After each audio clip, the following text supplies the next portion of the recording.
Welcome to This Explainer. So, if you're diving into corporate finance, you probably know that companies basically have two main levers to pull when they need to raise cash, right? They can issue debt, like bonds, or they can issue equity, like common stock. But what if a company wants the best of both worlds? What if there was a Goldilocks solution out there? Something that gives the corporation the capital it needs without those strict, bankruptcy-inducing legal obligations of debt and without diluting the voting control of existing common shareholders? Well, that is exactly what preferred stock is designed to do. Today, we're going to break down exactly how this fascinating security works, why it's considered a true hybrid, and all the specific rules and logic you need to know to master this topic. Let's get into it. All right, here is our visual syllabus. We're covering 1. The hybrid security, 2. Risk and priority ranking, 3. The dividend dilemma, 4. Par value and redemption, and 5. The voting rights exception. Moving right along. Section 1. The hybrid security, anatomy of a financial chimera. You know what a chimera is, right? In mythology, it's a beast made up of parts from totally different animals. Well, in corporate finance, preferred stock is basically our chimera. It's this incredibly unique security that deliberately borrows traits from completely opposite ends of the financial spectrum. Now notice how clearly the personality of preferred stock actually splits here. On the left side, we've got its debt-like features. Just like a bond, preferred stock usually carries a fixed charge, a stated percentage that dictates the payout. And because it relies on this fixed payout, issuing it actually increases a firm's financial leverage. But look over at the right side, the equity-like features. This is where the magic happens for the issuer.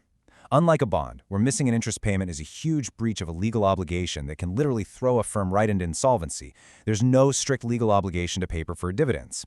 If the company hits a rough patch, they can just skip the payment without defaulting. Plus, because it technically sits on the equity side of the balance sheet, issuing preferred stock actually builds up the creditworthiness of the firm. It gives creditors a much larger equity cushion to rely on. Okay, Section 2, Risk and Priority Ranking. Because preferred stock has this weird dual personality, we really need to know exactly where it sits when things go completely wrong for a company. Picture this. A firm goes bankrupt and has to liquidate its assets. There is a very strict three-tier hierarchy for who actually gets paid. At the absolute top, priority level 1, you have your debt holders, the bondholders. They always get paid first, no questions asked. Down at the absolute bottom, priority level 3, are the common shareholders. They only get what's left over, which, let's be honest, is usually absolutely nothing. But look at preferred shareholders. They sit right there in the middle at level 2.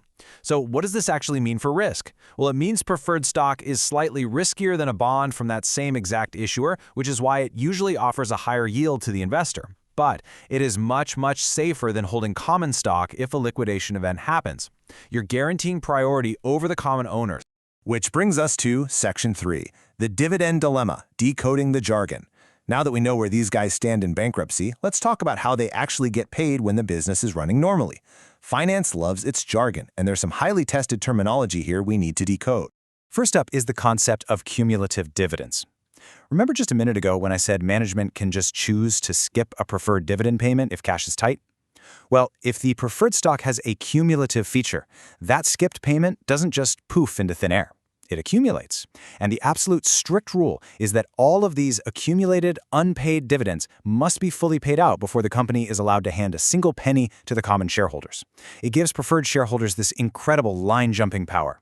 And that brings us directly to this term, dividends in arrears. This is simply the official name for that growing pile of skipped payments. Again, missing a payment on cumulative preferred stock isn't going to force the company into bankruptcy court like skipping a bond payment definitely would. But it absolutely creates this mounting obligation, these arrears, that start to cast a really long shadow over the company's financial flexibility. Now, beyond just making sure they get their baseline payments, some preferred stock comes with a pretty sweet upside bonus feature. It's called participating. See, non-participating preferred stock, which is definitely the most common kind, will never receive more than its stated face rate. If it says 5%, you get 5%, even if the company suddenly becomes the most profitable business on earth. But participating preferred stock means that if the corporation achieves incredible excess earnings, these shareholders actually get to participate in that upside alongside the common shareholders. To put that into plain language, this perfectly illustrates the concept in action. If you're holding an 8% participating preferred stock, your baseline expectation is 8%. But during a massive, highly profitable year, the company might end up paying you 9% or even 10%. You actually get to share in the wealth, which, as you can imagine, makes this specific type of preferred stock incredibly attractive to investors. And speaking of making preferred stock attractive, we need to shift our perspective for just a second here. We've been looking at this mostly from the point of view of the company issuing the stock. But let's look at the company buying the stock as an investment. There is a massive, and I mean massive, hidden success tip here for corporate investors holding preferred stock compared to holding fully taxable corporate bonds. 70%. Seriously, lock this number in your brain. Under the dividends received deduction, at least 70% of the dividends received from preferred stock by a corporate holder are tax deductible. Think about how powerful that actually is. If a corporation buys another company's bonds, all the interest they receive is fully taxable. But if they buy preferred stock, 70% of that dividend income is shielded from taxes. This makes preferred stock an incredibly efficient investment vehicle for corporate treasuries. All right, moving on to Section 4, par value and redemption. Exiting the investment. Let's look at how these securities are valued and how companies eventually get them off their books. For preferred stock, par value is a critical anchor point. It actually serves two distinct purposes. First, par value equals the liquidation value. Remember that bankruptcy we talked about earlier? Par value is the exact dollar amount the preferred shareholder has a claim to in that middle tier. Second, par value is the baseline math for the dividend itself. The annual preferred dividend is simply calculated as a stated percentage of this exact par value amount. Now, companies don't always want preferred stock sitting on their balance sheets forever. There are three main ways these shares get retired. First, they might be convertible, meaning the shareholder actually has the option to trade their preferred shares in for common stock. Second, the issuer might use a call provision to forcibly buy back the stock. But to do this, the issuer almost always has to pay a call premium, an amount higher than the par value, just to compensate the investor for taking the stock away. And finally, the company might set up what's called a sinking fund, where they systematically repurchase a set percentage of the outstanding shares every single year. Which brings us to a kind of quirky variation, transient preferred stock. This is preferred stock that has a mandatory redemption provision, basically forcing it to be retired within a super short time frame, usually just 5 to 10 years. Because it has this strict short-term exit timeline, transient preferred stock loses a lot of that equity feel and honestly behaves very much like traditional debt. So we've seen how preferred stock acts like debt and how it acts like equity. But what about control? Common shareholders get to vote for the board of directors, right? Debt holders do not. So here's a question for you. Do preferred shareholders ever get to vote? Generally speaking, the rule is no. Buying preferred stock usually means giving up basic corporate control in exchange for that priority payout. But is there an exception? Let's answer that in Section 5, the voting rights exception, when the rules change. Because yes, there is indeed one major scenario where preferred shareholders suddenly gain a voice, and it ties back perfectly to everything we've talked about so far. So the crucial point here is the arrears exception. Remember those dividends in arrears? That growing, looming pile of skipped, cumulative dividend payments? Well, while management has absolutely no legal obligation to pay them immediately, they can't just ignore them forever without consequences. If preferred dividends remain in arrears for a stated period of time outlined in the charter, the rules completely flip. Voting rights are suddenly conferred right over to the preferred shareholders.